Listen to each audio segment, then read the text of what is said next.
Okey. So, apa yang dimaksudkan dengan fungsi? Function. Dalam bahasa Inggeris, function. Okey, fungsi ialah suatu hubungan dengan keadaan setiap unsur dalam set input. Okey, set input maksudnya yang di sebelah kiri. Okey, ini adalah set input. Jadi ini adalah input. Di sini output lah. Okay, input, output. Okey, setiap unsur dalam set input dihubungkan dengan hanya satu unsur dalam set output. Okey, maksudnya dekat sini fungsi ni adalah input ni, setiap input ni mesti dihubungkan dengan satu nilai output sahaja.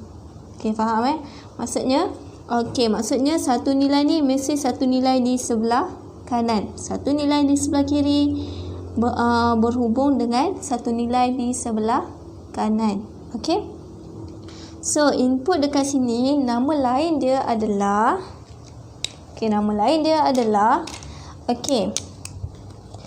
jadi ini adalah kolom input. Jadi elemen yang berada di dalam set input ni, maksudnya unsur yang berada dalam set input ni dinamakan domain. Jadi ini adalah domain. Ini dinamakan domain. 2, 5, 6 tu nama dia domain. Okey, manakala yang di sebelah kanan, elemen ataupun unsur di dalam set output, kita namakan dia sebagai kodomain. Okey, dapat? Okey. So, apa maksud domain dan juga kodomain tu? So, apa maksud dia? Okey. Domain tu nama lain dia adalah objek. Ini adalah objek. Manakala kodomain ni adalah image. Okey, faham? So, maksudnya apabila objek kita 2, image-nya 8. Apabila objek kita 5, image-nya adalah 20. Apabila objek kita adalah 6, image kita adalah 24. Okey, faham Okey, so sekarang ni kita pergi ke soalan A. Dia minta kita nyatakan domain. Okey, dia bagi kita gambar rajah anak panah. Ini nama dia gambar rajah anak panah. Dalam bahasa Inggerisnya adalah arrow diagram. Ini adalah arrow diagram. Ini dalam bahasa Inggeris lah. Dalam bahasa Melayu, gambar rajah anak panah. Okey, dapat Okey, so domain. Bagaimana cara untuk menjawab soalan ni? Okey, jika kamu jumpa perkataan domain, kodomain dan juga julat, apa yang korang kena letak adalah simbol curly. Simbol ni. Dalam jawapan korang mesti letak simbol ni. Okey, kalau tak letak, salah lah. Okey, faham? Okey, so soalan A dia minta kita cari domain. Domain ni adalah unsur ataupun elemen di dalam input. Jadi jawapan dia adalah 2, 5, 6. Dan jangan lupa letak kurungan curly. Jadi 2, 5, 6. Macam ni. Okey, boleh? Okey, next. Kodomain. Kodomain adalah unsur di dalam kolom ataupun di dalam set output. Jadi, jawapan dia adalah 8, 20, 22 dan juga 24. Kesemua tu. Jadi, jangan lupa simbol ni. 8, 20, 22 dan juga 24. Dah siap dah lah untuk B. Okey, next kita pergi ke soalan C. Dia minta kita cari julat. Julat ni apa? Julat tu apa? Okey, Juliet ni adalah kejap Okey, Juliet ni adalah image yang mempunyai objek. Okey. Jadi maksudnya Juliet kita nilai dia mesti berada di dalam kodomain yang ini sebab dia adalah image. Image terletak dalam set output. Ni kan image. So dia berada di dalam ni. Okey, jadi kita nak pilih yang mana satu ni? Jadi kita nak pilih yang mana satu? Kita pilih yang mempunyai objek. Maksudnya dia ada dia ada hubungan dia dengan di sebelah kiri. Okey, so 8 dengan 2, 20 dengan 5, 22 tak ada. So 22 ni tak termasuk. Sebab apa? Sebab dia tak ada objek. Dia image tapi dia tak ada objek. So 22 ni tak include lah. Okey. So 24 ada. Objek dia adalah 6. Jadi jawapan kita adalah jawapan untuk Juliet adalah 8. Ni dia ada pasangan. 2. Okey, 20 objek dia 5. 24 objek dia adalah 6. Jadi ini kita punya jawapan untuk Juliet. Okey. So cara penulisan dia adalah kurungan keli 8, 20 dan juga 24 macam ni. Okey, faham? Okey, next soalan D. Soalan D. Image bagi 5. So soalan minta image. So soalan minta image bagi 5. Okey, so korang kena ingat dalam fungsi ni dia hanya melibatkan objek dan juga image. Okey, so dalam soalan D dia bagi kita nilai apa? 5 tu nilai apa? Soalan minta image. Jadi automatik 5 tu adalah objek. Faham? Okey, so automatik 5 ni adalah objek. So kita tengoklah objek terletak di dalam bulatan di sebelah kiri. Ini kan objek. Okey, objek. So objek bagi 5. Okey, objek bagi 5, sorry. So objek 5, image-nya adalah 20. So itulah cara nak baca dia. Jadi jawapan kita adalah 20. Macam tu je. Okey. Okey, next kita tengok soalan E. Okey, dia minta objek bagi 8. Objek bagi 8. So soalan minta objek. Jadi automatik yang diberi tu adalah nilai bagi image. Okey, faham? Okey, so image kita tahu dia terletak di dalam set output. Ni image, dia terletak dalam set output. Okey, so mana 8?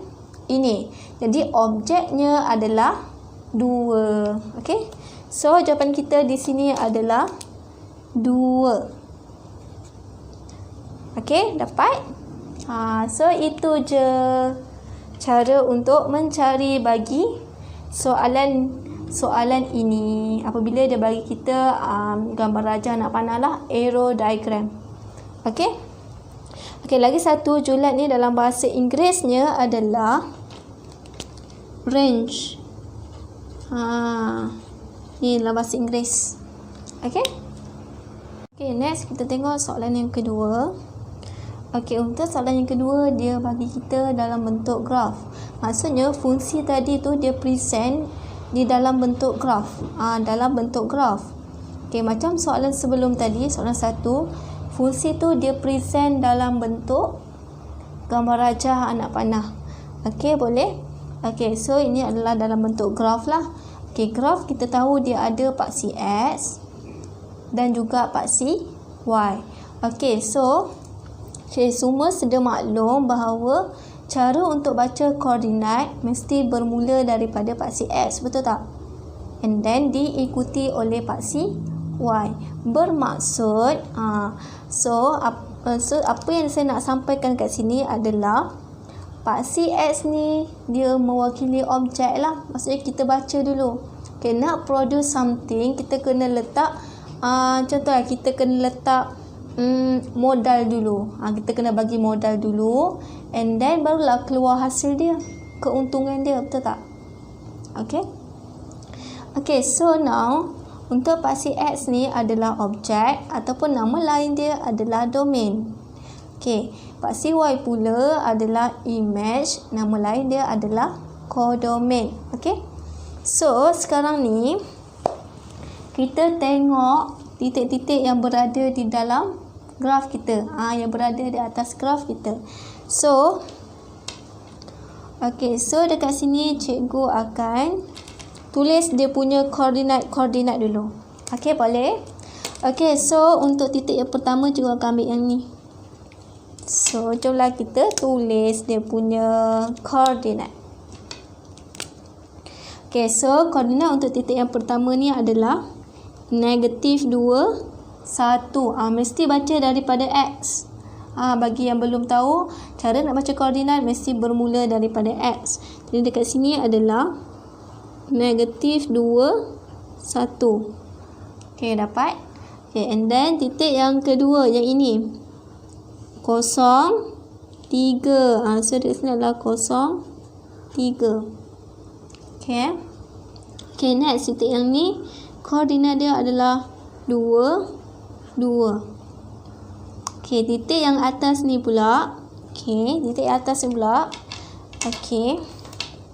Ni X dia adalah 1, dia tak sampai 2. So sini adalah 1, 5. Titik ni di atas 4, 5. Okay, so titik yang ini 3, 4. Titik yang ni pula 4,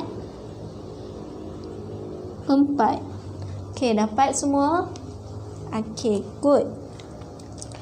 Okay, next.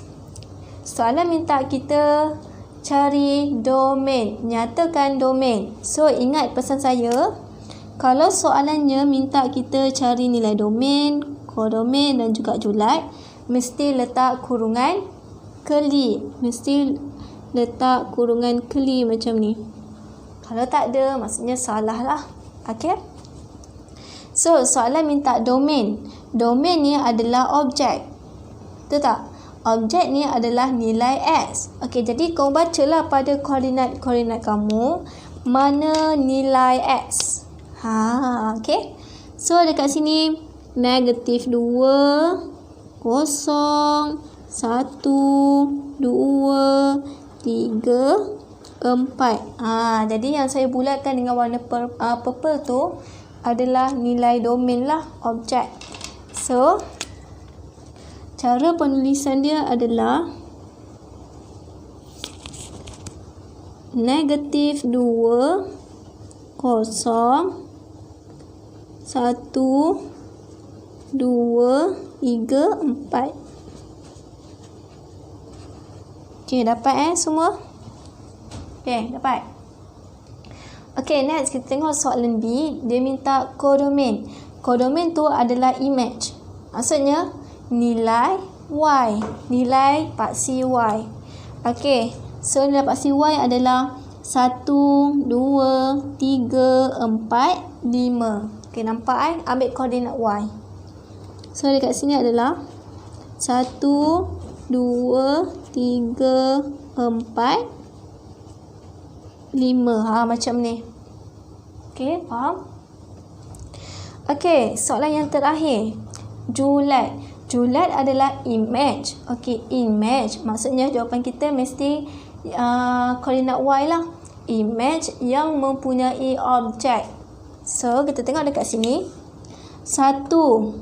Maksudnya 1 ada tak nilai X? Ada. Maksudnya adalah objek. So, kesemua nilai Y ni ada dia punya objek. Jadi, julat lah. Julat. Jawapan dia sama macam codomain. Untuk kes ni je lah. Okay. Dia 1, 2, 3, 4, 5. Okay, boleh? Okay, so next kita tengok soalan yang ketiga. Okay, dia bagi kita graf melengkung. Okay, masih graf. Okey, jadi kalau graf maksudnya pada paksi X kita adalah objek. Di sini adalah objek. Di pada paksi Y kita adalah image. Okey. Dan nama lain bagi objek adalah domain. Nama lain bagi image adalah kodomain. Okey, faham? Okey, next kita tengok soalan A.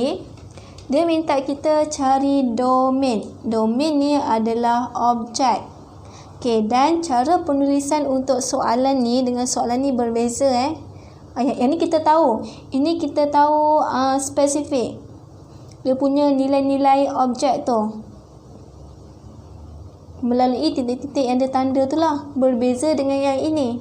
Yang ini maksudnya di sepanjang garis ni dia ada dia punya titik-titik.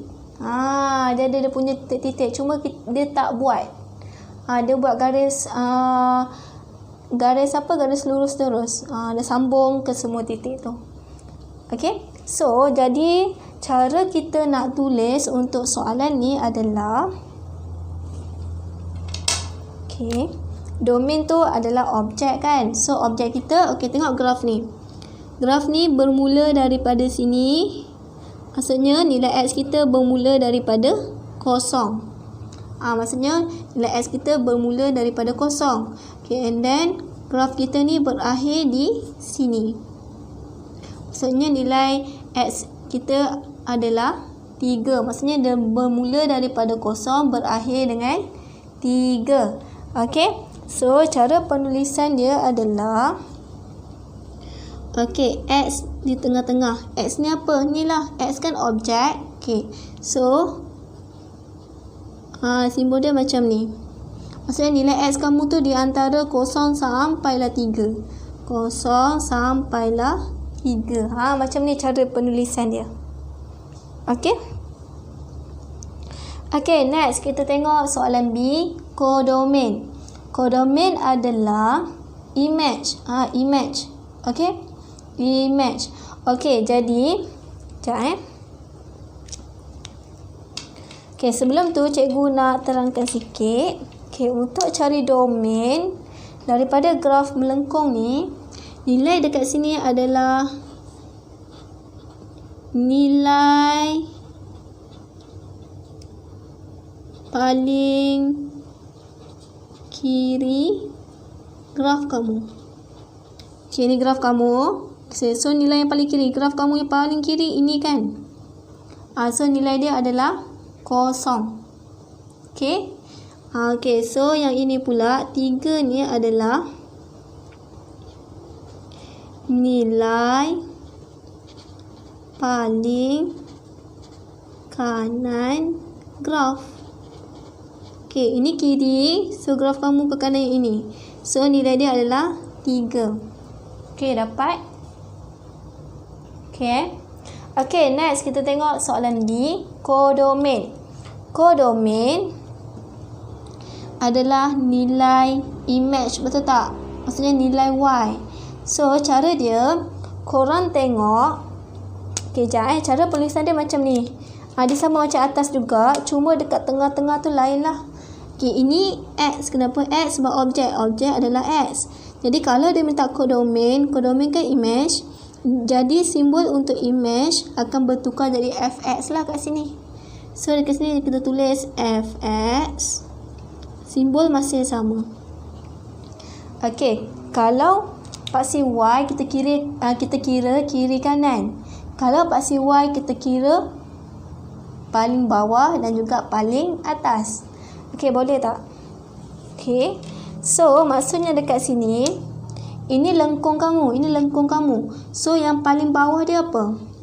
Lengkung kamu, titik maksimum dia, titik minimum. Titik minimum dia adalah kat mana? Kat sini lah kan?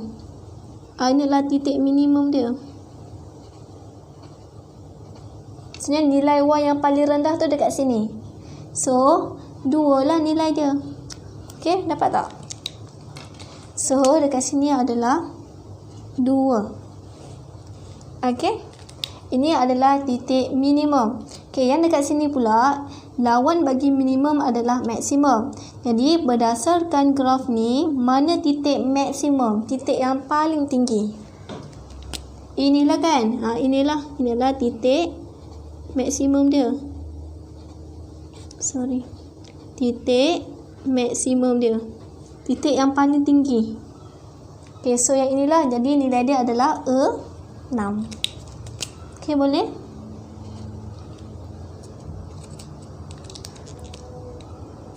Okey, next kita tengok soalan C. Soalan C dia minta kita cari julat. Okey, julat. Bagaimana cara untuk menulisnya? Okey, julat sama juga. Kita ambil titik yang paling rendah dan juga titik yang paling tinggi, titik maksimum. So, julat ni image kan? Julat tu dalam kolom image kan? Jadi, fx juga dekat tengah-tengah ni. Simbol masih sama. So, nilai paling minimum dia adalah 2. Nilai paling tinggi dia adalah 6. Okey? Dia sama macam kodomain untuk kes ni. Okey, faham tak? Okey, so next kita tengok soalan yang seterusnya dalam page yang ketiga. Okey, adakah hubungan yang berikut merupakan suatu fungsi? Dia nak kita tentukan sama ada diagram ataupun gambar rajah yang diberi ni fungsi ataupun tidak. So, bagaimana kita nak tahu? Bagaimana kita nak determine? Okey, cara dia adalah korang sendiri kena tahu dulu fungsi tu apa. Okey, tadi cikgu dah terang dah. Yang ini, fungsi tu adalah setiap unsur dalam set input dihubungkan dengan hanya satu unsur dalam set output. Okey, tak apa. Cikgu akan ringkaskan lagi supaya korang lebih nampak apa itu fungsi. Okey, so yang pertamanya, syarat dia adalah yang pertama, setiap objek mempunyai satu image. Okey. Setiap objek mempunyai satu image. Okey. And then yang kedua, setiap objek mempunyai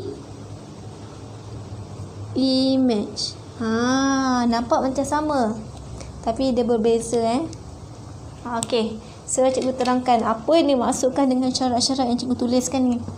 Okey, so yang pertama, setiap objek mempunyai satu image. Okey, maksud dia, setiap objek ni dia hanya ada satu image sahaja. Okey, 3 image-nya adalah 6. 5 image-nya adalah 10. Itu yang dimaksudkan dengan setiap objek mempunyai satu image. Okey, manakala syarat yang kedua pula, setiap objek mempunyai image. Maksudnya, setiap unsur dalam set input ni ataupun objek ni mesti ada dia punya image. Mesti ada dia punya image. Okey, dapat? Kalau macam ni, semua adalah dia punya image. 4 ada image, 8 pun ada image juga, 18 pun ada dia punya image.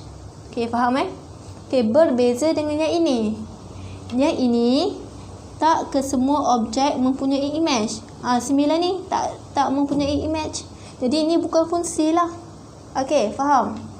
Okey, so kita pergi ke soalan A. Kita tengok gambar rajah ni memenuhi tak kedua-dua syarat ni.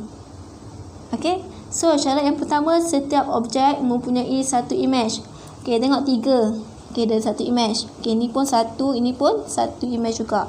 Okey, ini syarat yang kedua, setiap objek mempunyai image. Okey, 3 ada tak image? Ada kan? 6. 5 pun ada, 10. 7 pun ada, 14. Jadi ini adalah fungsi. Jadi untuk soalan A ni fungsi lah. Okey. Okay, next. Soalan B. Okay, setiap objek mempunyai satu image. Okay. 4, image dia 2. 8, image dia 2. Okay, maksudnya 1 lah. Kan? Okay, 18. Dia, image dia 3 dan juga 9. Salah lah ni. Salah lah ni. Sebab apa? 18 ni dia ada 2 image. Salah lah. Maksudnya 8 ni image dia adalah 3 dan juga 9. So ni salah lah. So dia bukan fungsi. Jadi kat sini dia bukan fungsi. Okay, dapat? Okay, next. Soalan yang ketiga. Okay, kita pergi syarat pertama dulu. Kita check dulu. Setiap objek mempunyai satu image. Okay. Kita tengok yang kedua dulu lah. Setiap objek mempunyai image.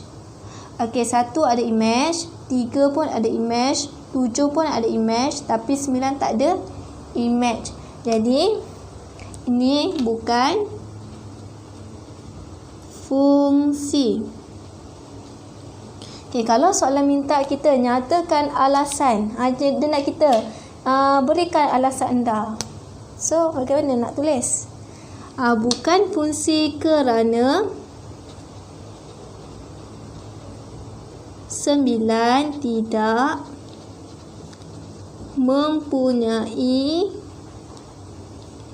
image. Ataupun korang boleh tulis kerana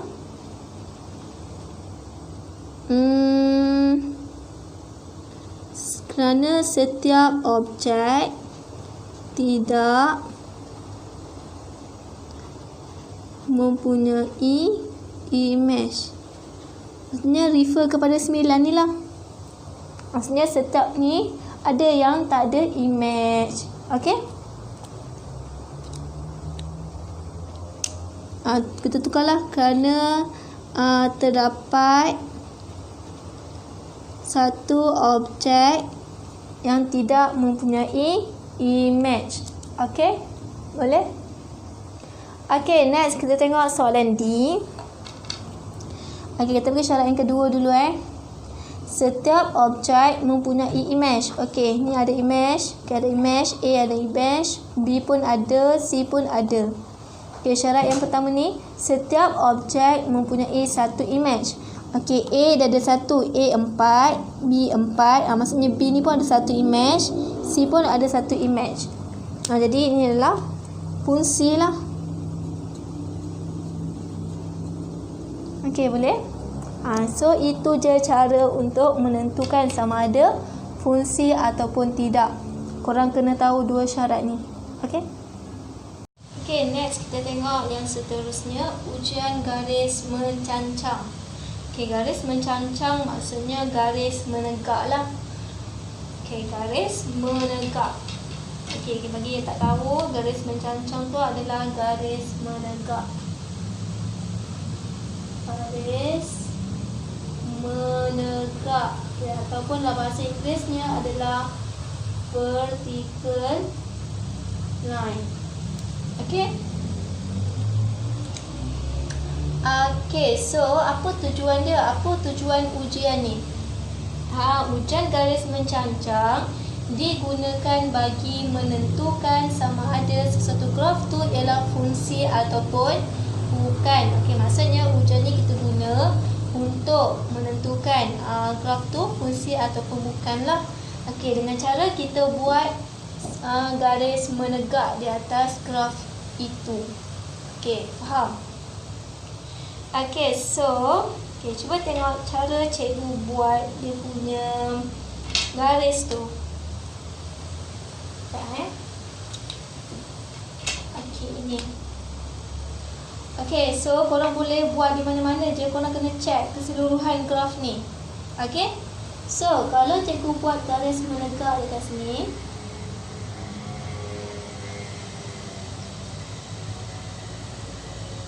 okay, ni garis dia.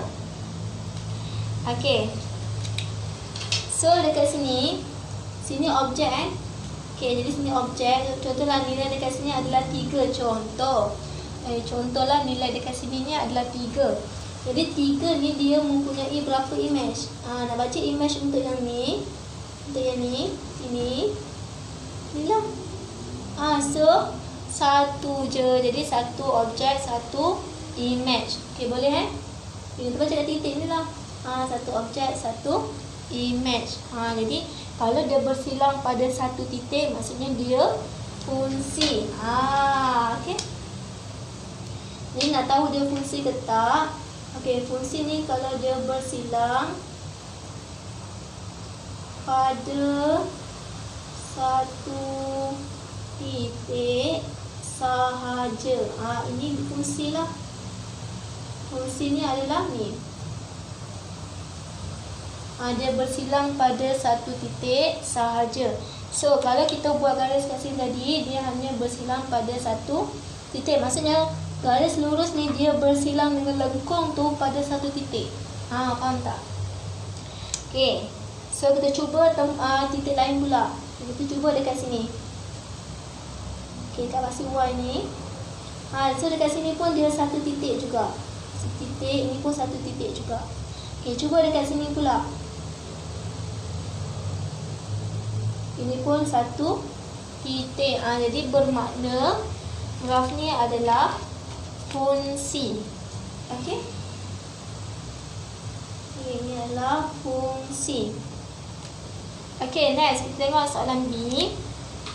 Okey, nak uji dia, kita buat satu garis menegak. So, juga akan buat garis kat sini. Okey, tengok garis warna hijau ni dia bersilang dengan garis melengkung ni pada berapa titik? 1, 2. Maksudnya satu objek dekat sini ni, satu objek ni dia mempunyai 2 image. Jadi ini bukan fungsi lah. Fungsi dia hanya bersilang pada 1 titik saja. Okey, boleh? So, dekat sini adalah bukan fungsi. Okey? Okey. So, kita pergi ke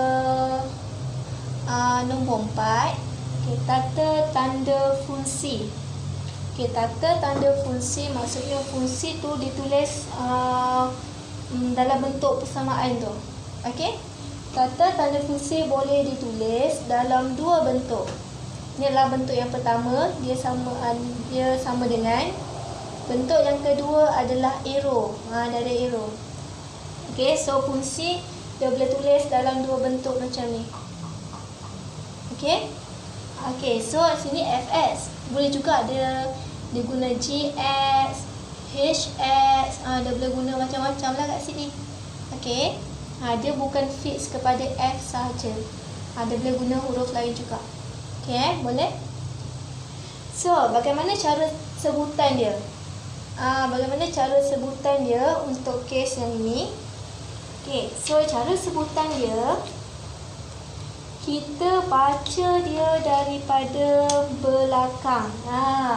Untuk persamaan yang ada sama dengan ni, kita baca daripada belakang. Untuk silibus lama dia ada tanya macam mana cara baca ni. Baca daripada belakang. Okey, so maksudnya kita kena baca daripada sini lah. X tambah 1 ni kan image. Kan, ni adalah image. Okey, S yang duduk kat dalam ni, duduk kat dalam kurungan ni adalah objek. Okey.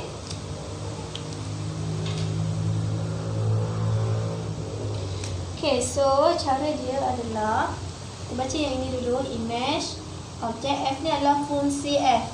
F ni adalah fungsi F. Okay, so baca daripada belakang. Jadi X tambah 1 adalah apa? Image bagi apa? Image bagi objek X. Bagi objek X. Okey, di bawah di bawah fungsi F. Okey, nampak tak? Maksudnya ada 3 benda lah yang korang akan tulis kat sini. Yang pertama adalah image, yang kedua adalah objek, yang ketiga adalah fungsi ni. Fungsi F. Ini adalah yang ketiga. Okay, S tambah 1 adalah image bagi objek X di bawah fungsi F. Okay, nampak Okay. Okay, so kita tengok yang B pula. Bentuk lain pula tu. Dia ada arrow kat situ. Kalau bentuk arrow, bagaimana cara nak baca dia pula? Kita baca daripada depan pula. Baca daripada depan. Okey. Maksudnya, ini yang pertama, fungsi F. Ini yang pertama. Okey, ni titik ni pun ada makna juga. Titik ni apa? Ini step yang kedua Maksud dia adalah memetakan. Titik tu adalah memetakan. Memetakan siapa? Memetakan S. Jadi ini adalah 3. Nombor 3. Okey, yang arrow ni nombor 4. Yang ini nombor 5. Okey. Jadi, cara nak baca dia adalah nampak? Okey, bermula daripada depan. Fungsi F. Tulislah. Fungsi F. Okey, ni pergi ke nombor 2. Nombor 2 yang titik ni. Memetakan. Titik ni maksudnya memetakan. Fungsi F memetakan. Memetakan siapa? Tengok nombor 3 adalah X kan? Memetakan X. Okey, ni yang keempat arrow ni. Arrow tu maksudnya kepada. Jadi fungsi F memetakan X kepada. Step yang kelima adalah kepada X tambah 1. Itu je, dah siap. Okey? Ikut je urutan tu. Setiap apa yang ditulis tu ada dia punya maksud-maksud dia lah. Okey